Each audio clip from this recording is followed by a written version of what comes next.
Bonjour, j'espère que vous allez bien. Aujourd'hui, on ne se retrouve pas en France, mais au Canada, à Vancouver. Je crois que je vous avais dit il y a quelques temps que j'avais pour projet de venir ici pour rendre visite à mon frère qui habite à Vancouver depuis plusieurs années, où je suis bien arrivée. On va partir dans quelques jours pour faire un road trip en Alberta, essentiellement pour faire des randonnées. Je ne suis pas complètement en vacances puisque je vais continuer à travailler pendant mon séjour, mais ça va être sympa, je suis très contente d'être là. Vancouver, c'est une ville que j'aime beaucoup, qui est assez agréable, même si c'est très différent du sud de la France. Le plan aujourd'hui, c'est d'aller visiter un musée, le musée d'anthropologie, je pense. Et ensuite, eh bien, on verra ce qu'on fait, on verra où la journée nous mène. Et j'avais oublié, avant de partir, je voulais vous demander des recommandations d'autrices ou d'auteurs canadiens, puisque quand je voyage dans un pays, j'aime bien avoir avec moi un roman où l'histoire se passe dans le pays que je visite, ou un roman dont l'auteur ou l'autrice est originaire du pays en question. Et là, j'ai pris le premier que j'ai trouvé, une autrice originaire de Calgary, Nancy Houston. Je connais pas du tout, j'ai pris un petit peu au hasard un roman qui s'appelle Arbre de l'oubli. Et c'est vrai qu'en termes de littérature canadienne, ma connaissance est assez limitée, puisque à part La Servante écarlate de Margaret Atwood, je crois que j'ai jamais lu d'auteur canadien. Donc je sais pas si vous entendez les pompiers, le SAMU. Je suis certaine que la littérature canadienne est très riche, donc si vous avez des recommandations, eh bien n'hésitez pas, même si je serai certainement repartie d'ici là, ça m'intéresse. Voilà, j'arrête de parler et on y va.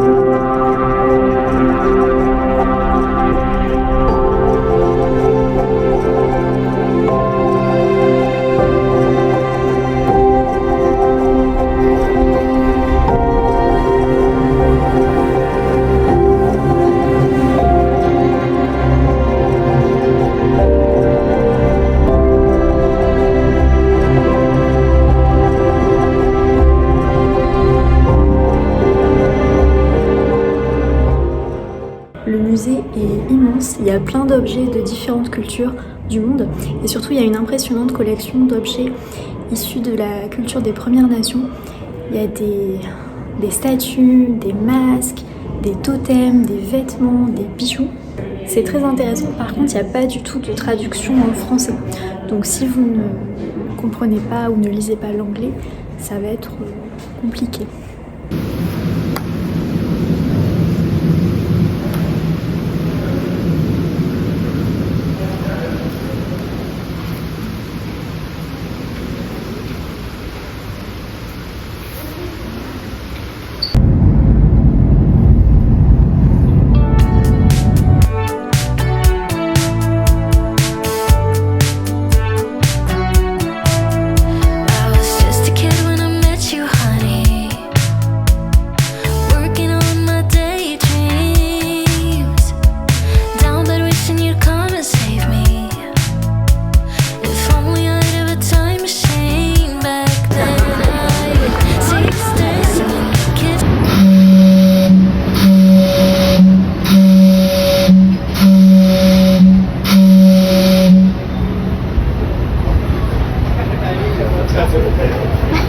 Years later and I'm still your baby.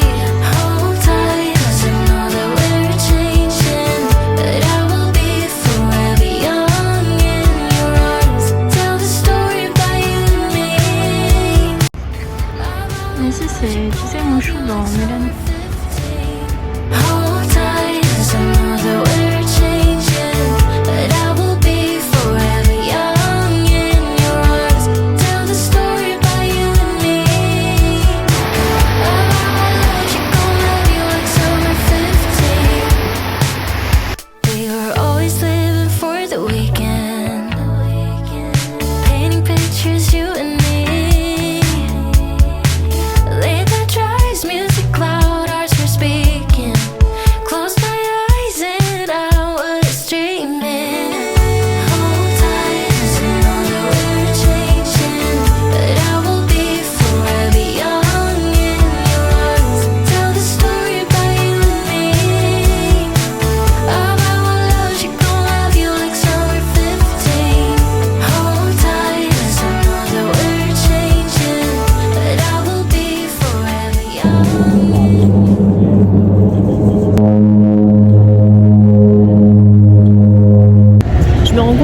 parle pas beaucoup dans cette vidéo. Pour être honnête, je profite du moment, donc je pense pas forcément à sortir mon téléphone. Mais pour vous donner un petit peu d'informations de culture générale, glanées dans le bit du retard, Vancouver, c'est la 3e ville du Canada, après Toronto et Montréal. La population est d'environ 2 600 000 habitants. Voilà, si vous voulez le ressortir en fête de famille. Vancouver, c'est une ville qui s'est majoritairement bâtie sur l'héritage des First Nations. Ce matin, vous l'avez vu, on est allé voir le musée d'anthropologie qui en relate l'histoire, qui en fait le témoignage. Mais aujourd'hui, la population des Premières Nations ne représente plus que 2% environ. Donc, il n'y en a presque plus. Ils sont majoritairement dans la réserve Squamish, au nord de la région. Aujourd'hui, plus de la moitié de la population est issue d'immigration. Il y a énormément de Chinois et d'Indiens, mais il y a aussi beaucoup d'autres nationalités, ça parle toutes les langues, donc c'est très intéressant de voir comment tout ce petit monde arrive à cohabiter. Honnêtement, c'est très agréable d'habiter à Vancouver, mais il faut en avoir les moyens. Les loyers sont absolument énormes, il y a un gros problème par rapport au logement ici, tout n'est pas rose. Là, on est sur le port de Vancouver et il y a plein de bateaux de croisière absolument immenses qui s'apprêtent à repartir. Et je sais pas ce que vous en pensez, mais je trouve ça absolument hideux, ces bateaux-là. J'aime pas du tout. Mais bon, s'il y a des gens qui apprécient ce moyen de voyage, ce moyen de transport, pourquoi pas. On va y aller.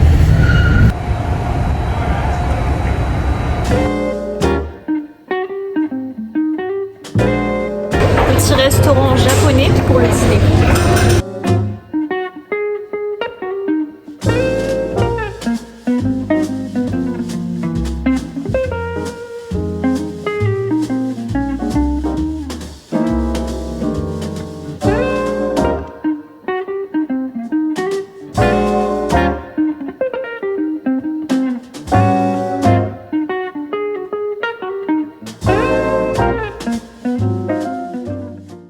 C'est une nouvelle journée.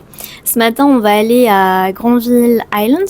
Là-bas, il y a un grand marché avec plein de commerçants qui vendent des produits locaux, des fruits, des légumes, de l'artisanat, etc. Et c'est aussi très sympa pour se promener en bord de mer. Donc l'objectif, c'est de manger, de boire du café et de profiter du soleil, puisque c'est dimanche, donc rien de très ambitieux. On prend le temps.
On se retrouve quelques jours plus tard.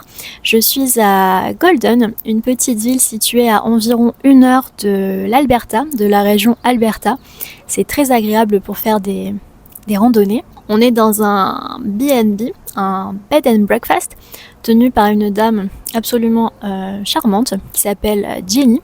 Elle nous prépare de super bons petits déjeuners tous les matins, très copieux, avec des pancakes, des muffins, des croissants, parce qu'elle sait qu'on est français.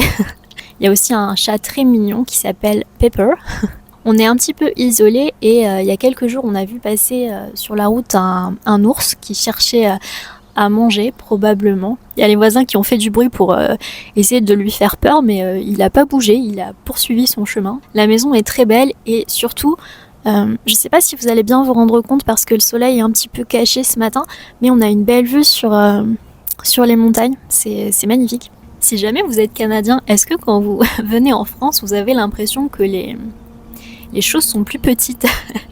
Parce que ici, moi ça me fait l'effet inverse. J'ai l'impression que tout est plus vaste, les voitures sont plus grosses, les routes sont plus larges, les portions au restaurant sont plus importantes.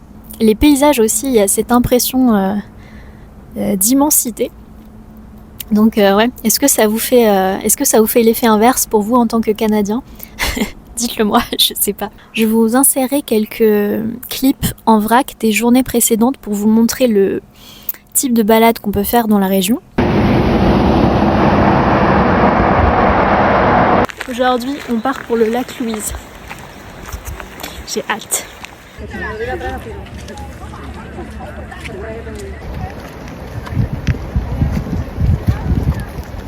C'est absolument magnifique. Il y a beaucoup de touristes, mais la plupart des gens restent à l'endroit au début du lac pour prendre les photos. Donc si vous faites une randonnée, il y a moins de monde. Et au fond là-bas, vous avez le Fairmont Hotel, hôtel de luxe. Je sais pas combien coûte la nuit, mais ça doit pas être de nuit.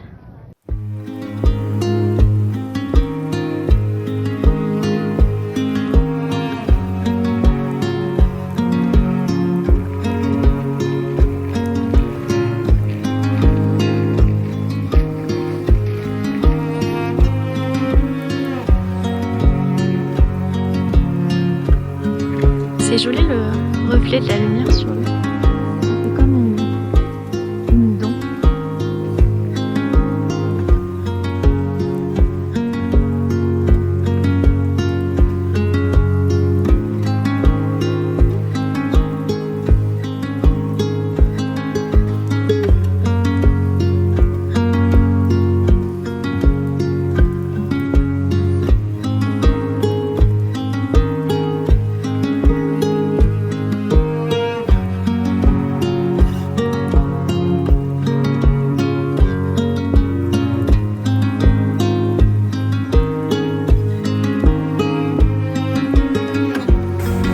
Je suis un peu jalouse.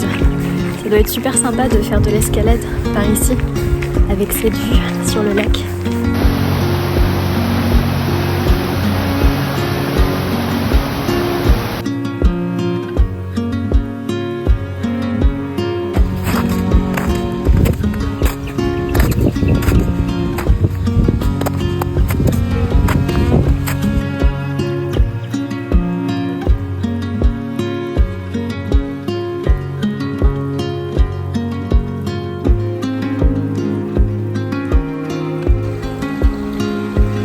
Le Canada, c'est grandiose quand même.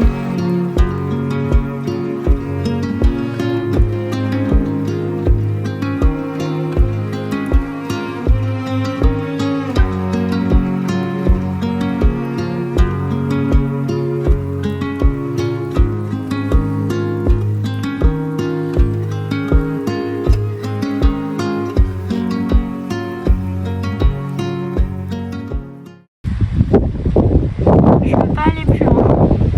Le sentier est terminé. On est arrivé au sommet. C'est magnifique. Si vous cherchez une randonnée à faire à côté du lac Louise, le sentier des 6 glaciers vaut le coup. C'est ce qu'on vient de faire. Et on a une vue incroyable. On dirait qu'on est arrivé au bout du monde.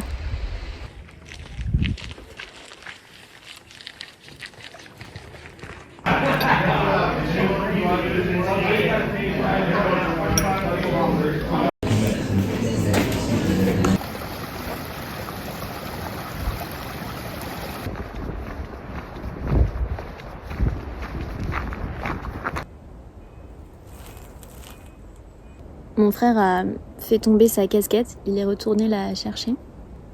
C'est très calme. J'espère que je vais pas me faire attaquer par un ours.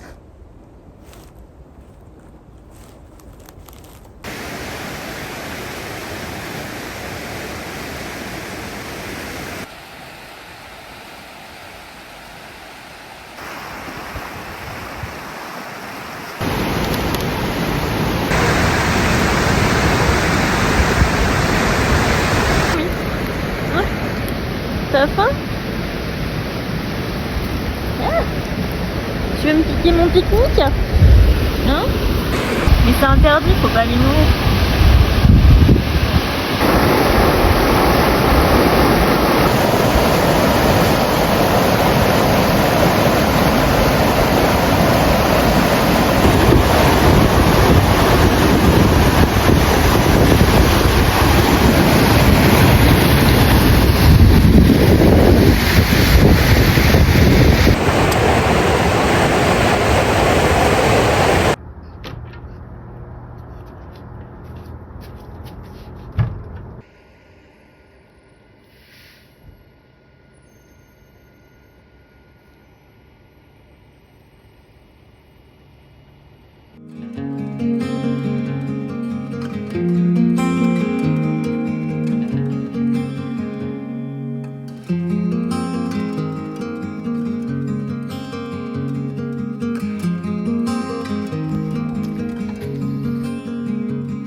On fait le tour d'un autre lac qui s'appelle le lac Émeraude.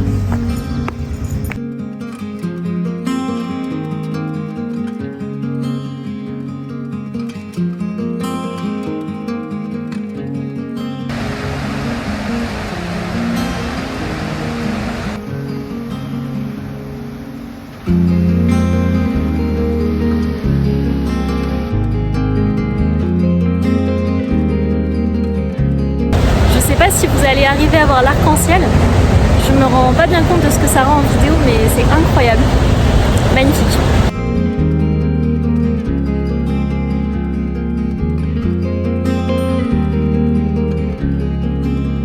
Je pense que je vais arrêter cette vidéo ici, ça suffira pour aujourd'hui.